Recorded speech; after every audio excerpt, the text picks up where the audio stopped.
अब model paper 2026 का question number 19 देख, ठीक है। 1 से लेकर के 18 तक डिस्कस हो चुका है, बोलो यस सर। और अब हम लोग बढ़ चुके हैं किसकी तरफ? 19 की तरफ। ध्यान से देखो, मॉडल पेपर देखना बहुत जरूरी है। क्वेश्चन है, यदि बिंदुओं A 7-2 और B 5 तथा C 3P से बने त्रिभुज का क्षेत्रफल 0 है तो P का मान ज्ञात करना। क्षेत्रफल क्या है? 0 है और हमें ज्ञात क्या करना है? P का। तो जो त्रिभुज दिया था हम लिख लिए ABC त्रिभुज। A का नामक क्या है? 7, लिख लिए। B का नामक 5, और C का नामक 3, अब बताओ यहाँ होता है x1 और y1। x1 का मान 7, y1 का मान -2। हम लिख लिए x1 का मान 7, y1 का मान -2।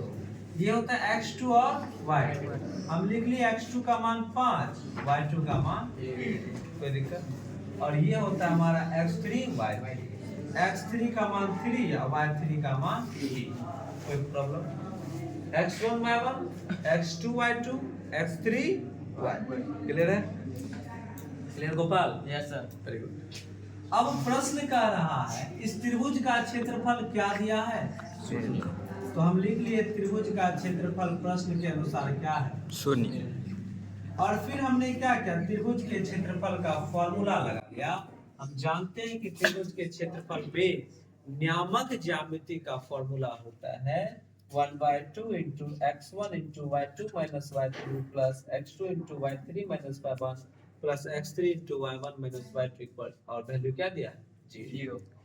अब हम क्या किए इस वाले प्रोसेस में? हम सबके जगह x1 के जगह y2 के जगह y3 x2 y3 y1 x3 y1 y2 के जगह इसमें से हम वैल्यू निकाल के क्या करते गए? पुट करते, यानी 1/2 x1 का मान क्या है हमारे पास? 7, हमने 7 लिखा। y2 का मान 1 और y3 का मान 3 प्लस x2 का मान 5, y3 का मान 3 और यहाँ y1 का मान -2। फॉर्मूला में माइनस होता है, यहाँ -2। तो 2 बार जो माइनस देंगे तो माइनस माइनस क्या बन जाएगा हमारा? प्लस x3 के जगह 3, फिर y1 के जगह -2, y2 के जगह -1 इक्वल टू 0। अब यहाँ गुना करते हैं 7 गुना 1 7, 7 गुना p 7p, 5 गुना p 5p, 5 गुनी 3 को 3 लिखते हैं, -2 और -1 जोड़ दिए तो कितना होगा? -3। ये जो बटे में 2 था इस साइड गया तो गुना में 2। क्लियर?